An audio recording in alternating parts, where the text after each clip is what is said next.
Hello दोस्तों, पिछले video में आपने देखा हमने संख्याओं जो मैथमेटिक्स है मुख्य परीक्षा की दृष्टिकोण से, तो उसमें देखा था हमने संख्याओं के बारे में। आपको कुछ बेसिक चीजें बताई थी मैंने। पिछले लेक्चर में हमने चर्चा की थी मूल संख्याएं क्या होती हैं, वास्तविक संख्या क्या होती हैं, व्युत्पन्न संख्याएं क्या होती हैं, इमेजिनरी नंबर क्या होते हैं और मिश्रित संख्याएं क्या होती हैं। इसके बाद हमने कुछ बेसिक मैथ्स के मूलभूत फैक्ट भी देखे थे। उसके अलावा कुछ अन्य परिभाषाएं हैं जो सामान्य रूप से 3 मार्कर में आपसे पूछी जाएंगी, क्योंकि आपको तो मेंस में लिखने के लिए आएगा। सीधे सीधे आएगा कि प्रकट संख्या क्या होती है, पूर्ण संख्या क्या होती है, भाज्य संख्या क्या होती है, अभाज्य संख्या क्या होती है। तो दोस्तों आज हम इन पर चर्चा करेंगे कि पूर्ण संख्या क्या होती है और प्रकट संख्या क्या होती है। तो सबसे पहले आप देख लीजिए मान के लिए कि प्रकट संख्या क्या होती है। प्रकट संख्या, तो दोस्तों ये प्रकट संख्या है 1 से लेके इनफाइनाइट तक, 1 टू इनफाइनाइट, 1 टू इनफाइनाइट तक। अब पूर्ण संख्या आती है पूर्ण संख्या ये 0 से लेके इनफाइनाइट तक। दोस्तों इनमें सबसे ज्यादा आप कंफ्यूज होते हैं, क्योंकि ये दोनों आपको लगता है कौन सी पूर्ण है कौन सी प्रकृति, बार बार आपको भूलने की। तो नेचुरली आप देखिए प्रकृति है नेचुरली कौन से नंबर है, नेचुरली 0 एक नंबर नहीं है। तो 1 से लेके इनफाइनाइट तक प्रकट संख्या और 0 से लेके इनफाइनाइट तक पूर्ण संख्या होती है। उसके बाद एक शब्द आता है पूर्णांक। क्या आता है? पूर्णांक। पूर्णांक के विषय में हम बात करें अगर, तो पूर्णांक देखिए, एक तो समस्त पूर्ण संख्याएं मतलब 0 से लेके इनफाइनाइट तक, प्लस ऋणात्मक संख्याएं मतलब जो नंबर लाइन है आपकी इसमें ऋणात्मक संख्या इसमें और ये धनात्मक संख्या और 0 जितनी है इनफाइनाइट तक, मतलब समस्त ऋणात्मक संख्याएं, धनात्मक संख्याएं एवं शून्य मिलाकर पूर्णांक कहलाते हैं। ठीक है, ये पूर्णांक कहलाते हैं। इसके अलावा आपके पास कुछ और टॉपिक आते हैं, जैसे आया आपके पास मान चलिए भाज्य संख्याएं।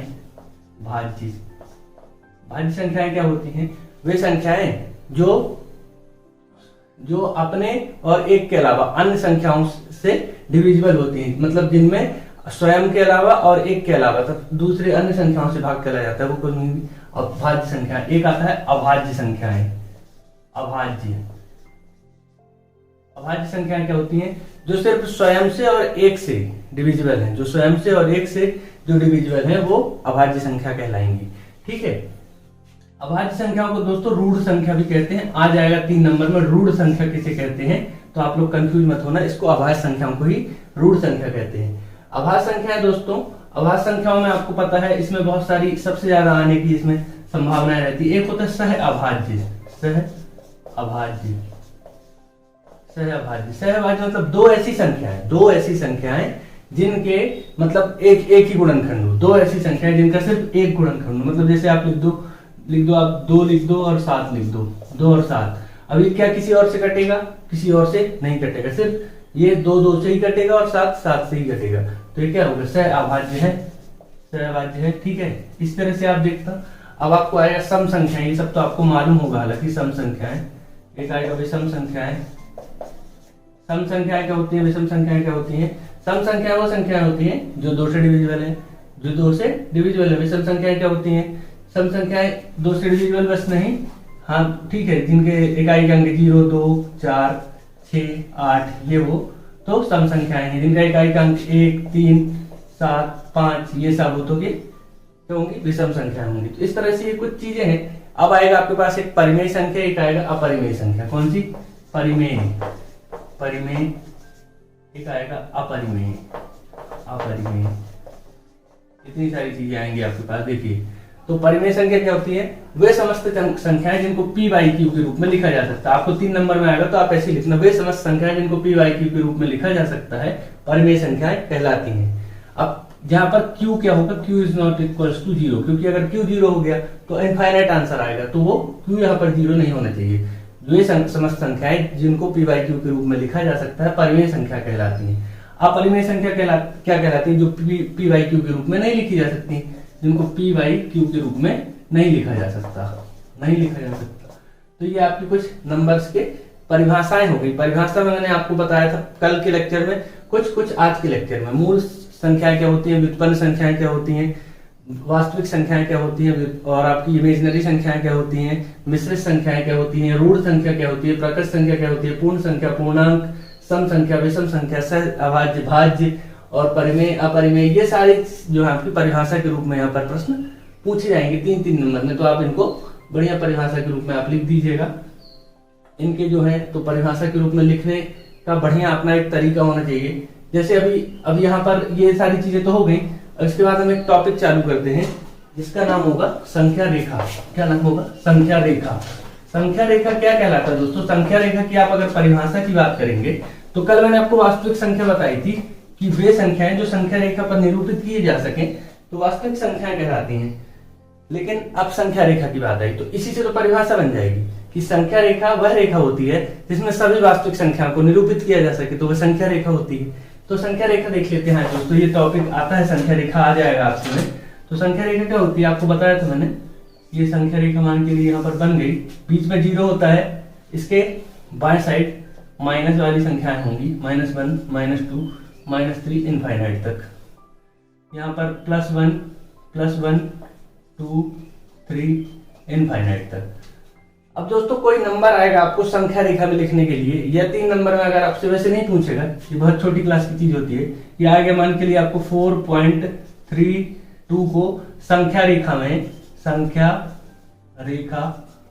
में आवर्धित कीजिए। अब आवर्धित करना है, देखिए 4.32 को आवर्धित करना है तो आप मान के लिए संख्या बनाइए। माइनस तो है नहीं तो माइनस वाली कोई बात ही नहीं है, यहाँ लिख दिया आपने, संख्या रेखा बना दी। संख्या रेखा बनाई, 0 आया, 1 आया, 2 आया, 3 आया, 4 आया और 5 आया। अब जो आपका नंबर है 4.32 यह कहाँ आएगा? 4 के बाद आएगा, तो अब यहाँ पर लिख दीजिए 4.32। अब इसको आवर्धित करना है, मतलब और प्रसार करना है इस रेखा का। तो कैसे आवर्धित करते हैं? एक लाइन बनाइए। अब यहाँ 4 से 5 तक के नंबर लिखिए, तो कैसे लिखेंगे? 4.1, 4.2, 4.3, 4.5, 4.6, 4.7, ऐसे 4.8, 4.9 करके आप लिख दीजिए। अब आपका 4.32 है, 4.32 है तो ये 4.3, अब 2 यहाँ कहीं आएगा तो यहाँ लिख दीजिए 4.32। अब एक बार और आवर्धित होगा क्योंकि 2 है, तो अब यहाँ से लिखिए, क्या लिखेंगे आप? 4.3, 4.31, 4.32, 4.33, 4.44 ऐसे करके लिखिए। अब आपका नंबर क्या था? 4.32 आ गया, 4.32 ये है तो 4.32। तो ऐसे करके 5 नंबर में आ गया। ऐसे कोई क्वेश्चन अगर कि इस नंबर को आवर्धित करके लिखिए संख्या रेखा पर, तो आप इसको आवर्धित कर देंगे, ऐसे जनरली आवर्धित हो जाएगा। तो इस कैटेगरी का एक प्रश्न आएगा। इसके बाद हम चलते हैं, एक आप देख लीजिए, इसमें संख्याओं में आपका एक तो कैटेगरी हो गई, एक तो परिभाषा की कैटेगरी हो गई, एक संख्या रेखा की कैटेगरी हो जाएगी। एक आप आएगा आपका एक कैटेगरी और बनती है परिमेयकरण करना। क्या आएगा?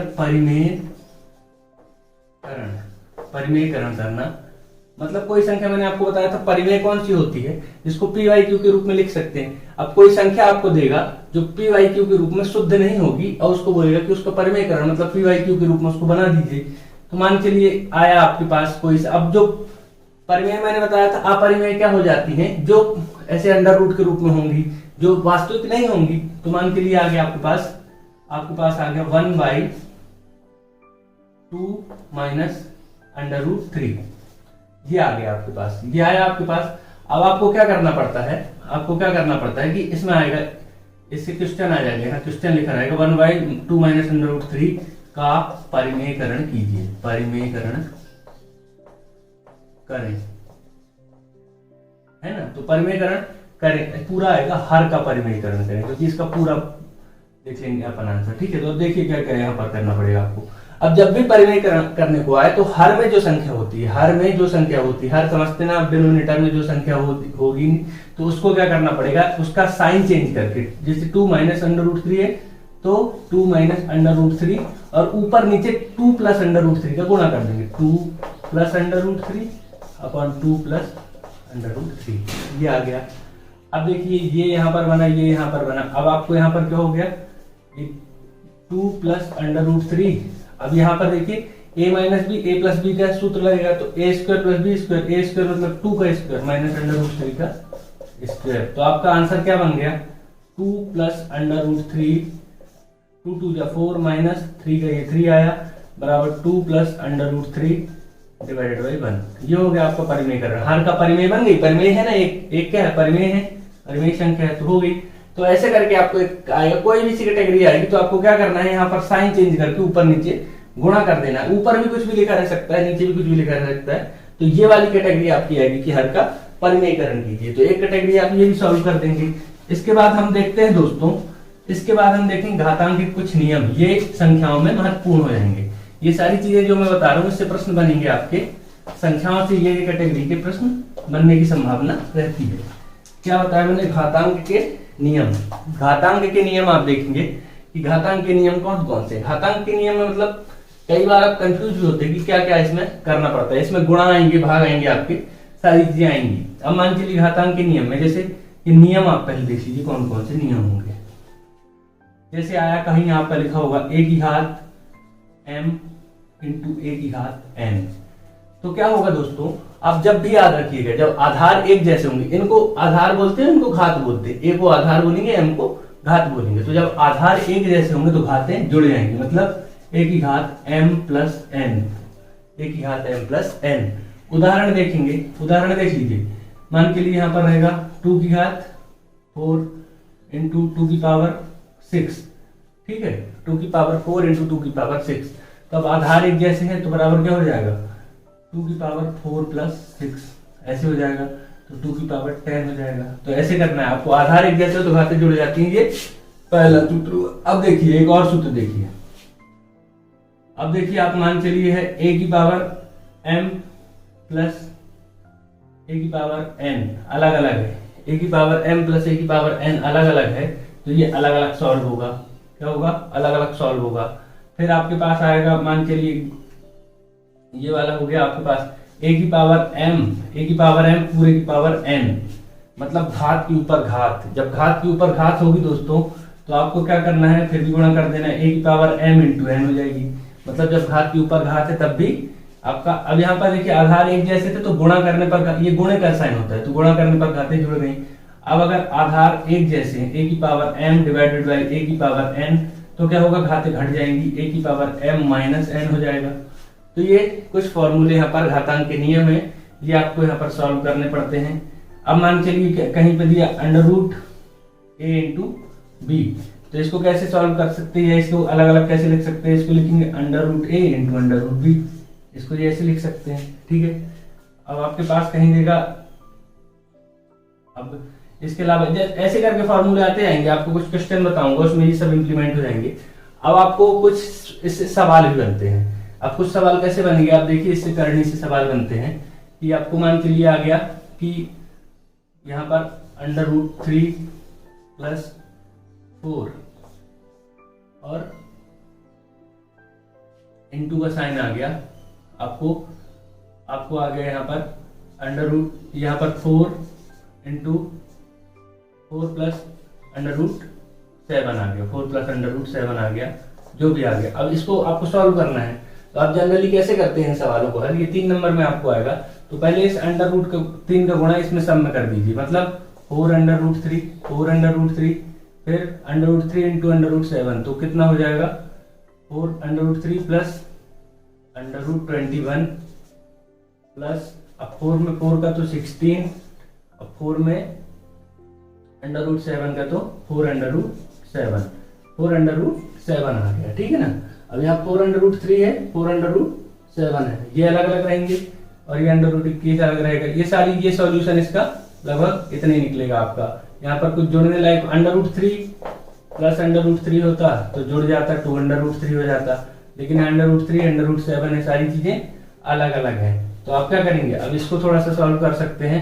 4 under root 3 plus under root 21 को लिख सकते हैं 3 into under root 7 plus 16 plus 4 under root 7। इसको मैंने बताया था अलग अलग भी लिख सकते हैं, ठीक है। तो ऐसे करके ये सॉल्यूशन आपके पास, ऐसे प्रश्न भी आएंगे जिनको आप सॉल्व कर सकते हैं।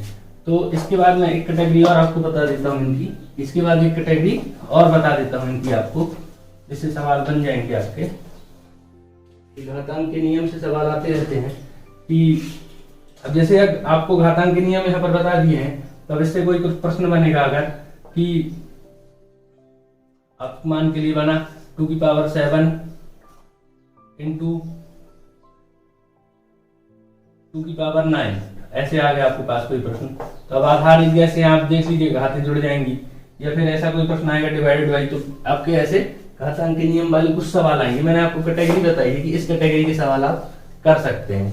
इसके बाद आपको मैंने क्या क्या बताया आज, आपको परिभाषाएं बता दी, परिभाषाओं बताने के बाद आपको घातांक के नियम बता दिया, घातांक के नियम के पहले हर का परिमेयकरण करना बता दिया। तो दोस्तों ये सारी कैटेगरी आपके पास यहाँ पर देखने को मिलती है। इसके अलावा कुछ और प्रश्न मैं आपके लिए लेके आया हूँ, उनको हम सॉल्व कर लेते हैं। दोस्तों कुछ प्रश्न हैं, देखेंगे आप भी क्या क्या कैटेगरी के प्रश्न हैं। घातांक के नियम हमारे हो गए हैं। इसके बाद अभ्यास प्रश्न में ये सब है। कुछ परिमेय संख्या लिखने को आएगा, परिमेय संख्याएं लिखने को आएंगी, ये भी आपका हो गया है। परिमेयकरण करना हो गया आपका, ठीक है। ये हो गई आपकी संख्याएं, संख्या रेखा में आवर्धन करके लिखना, ये सारी चीजें मैंने आपको पढ़ा दी। हर का परिमेयकरण करना भी आपको पढ़ा दिया।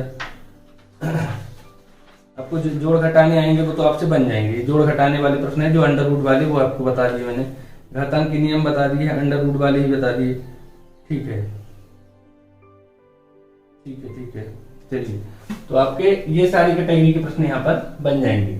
अब देखिए दोस्तों, संख्याओं से मैंने आपको क्या क्या चीजें बता दी। आप लोग अब क्या बोलेंगे, एमपीपीएससी में तो प्रश्न उत्तर आएंगे। तो देखिए परिभाषा आएगी सबसे पहले, परिभाषाएं इसको बोलते हैं, परिभाषाएं। एक कैटेगरी का प्रश्न हुआ। दूसरी कैटेगरी का प्रश्न आपको क्या आएगा, हर का परिमेयकरण, हर का परिमेयकरण। तीसरी कैटेगरी आपको आएगी संक्रियाओं वाली, संक्रियाओं के प्रश्न कुछ मैंने कल चर्चा की थी, जैसे आ जाता है 4 + 3 - 7 डिवाइडेड बाई 4 × 9, ऐसे करके ये संक्रिया जो आती है ये संक्रियाओं वाले प्रश्न हो जाएंगे, ठीक है। संक्रियाओं वाले प्रश्न हो जाएंगे। चौथी कैटेगरी आपकी हो जाएगी, चौथी कैटेगरी क्या हो जाएगी आपकी, जो मैंने बताया घातांक वाले। ये जोड़ घटाने आ जाते हैं कि 5 + √7 और 3 + 4 5 + √3, 3 + 5 4 √3 को जोड़िए। तो अब जोड़ दीजिए, जनरली जोड़ना ही तो है इन दोनों को, तो प्लस का साइन लगाएंगे तो 5 3 8 हो जाएगा, 5 3 8 हो जाएगा। और ये √3 यहाँ कितना 4 √3 है, यहाँ कितना 1 √3 है, तो 4 1 5 √3 हो गया। तो ऐसे करके जनरली प्रश्न आएंगे, तो ये आप कर देंगे। इसके अलावा देखिए आपको क्या क्या परिभाषाएं हो गई, हर का परिमेयकरण हो गया, संक्रियाएं हो गई। संक्रियाओं में ये इस कैटेगरी के प्रश्न जो आपको बताया घातांक हो जाएगा। घातांक के बाद आपके पास एक कैटेगरी और आ जाएगी, घातांक के पास आपके पास कैटेगरी आएगी संख्या रेखा वाली, संख्या रेखा। संख्याओं से एक कैटेगरी के प्रश्न आएंगे आपके। छठवां आएगा कौन सा, छठवां आपका कैटेगरी आ जाएगी, एक आएगा इकाई का अंक ज्ञात करना, इकाई का अंक ज्ञात कर लेना दोस्तों, ये भी महत्वपूर्ण है। इस टॉपिक पे इकाई का अंक ज्ञात करना, और एक आपके पास यहाँ पर और कौन सा टॉपिक बचेगा, इकाई का अंक ज्ञात करना। तो अब ये 5-6 कैटेगरी जो है आपको बताइए, 1 2 3 4 5 6, तो इन कैटेगरियों से आपको प्रश्न जो है मुख्य परीक्षा में देखने मिलेंगे। तो इन कैटेगरी को हम क्या करेंगे अगले लेक्चर में, ये सारी कैटेगरी तो हो गई है। इकाई का अंक क्या आपका, इकाई का अंक, और से इकाई का अंक निकालना भी बड़ा महत्वपूर्ण है। जैसे यहाँ पर 2-3 चीजें बड़ी महत्वपूर्ण है। एक तो ये परिभाषाओं वाला टॉपिक बहुत महत्वपूर्ण है। संख्याओं से मैंने आपको पहले ही बताया कि 3 नंबर और 5 नंबर मैक्सिमम है। तो इकाई का अंक निकालना भी अगर आ गया, संख्या रेखा पर आवर्धन आएगा तो 5 नंबर में आएगा। अगर पूरा आवर्धन ऐसे आएगा जैसे मैंने आपको बताया था कि एक एक अंक को आवर्धित करके बढ़ते जाना है। संक्रियाओं वाला आ जाएगा तो 5 नंबर में, परिभाषाएं 3 नंबर में। परिभाषाएं कुछ परिभाषा मैंने आपको अलग से बताई है, जैसे रूढ़ किसको बोलते हैं, अभाज्य संख्या को। तो ये सारी कैटेगरी आप करना। कल के लेक्चर में हम इकाई का अंक सॉल्व करेंगे कि इकाई का अंक कैसे निकालते हैं, और इन सारी कैटेगरी के कुछ प्रश्न करेंगे, कुछ प्रश्न कर लेंगे। तो क्या होगा, आपकी एक एक्सरसाइज हो जाएगी और कुछ प्रश्न मैं आपको दे दूंगा। दोस्तों बहुत बहुत धन्यवाद। अब आपको आगे के लेक्चर में मैं क्या क्या पढ़ाने वाला हूँ आपको बताना, इकाई का अंक, और ये अगले लेक्चर में ये सारा टॉपिक कंप्लीट होगा आपकी संख्याओं वाला। आप मेरे इस वीडियो लेक्चर को सब्सक्राइब जरूर किया करें और शेयर जरूर किया करें। बहुत बहुत धन्यवाद।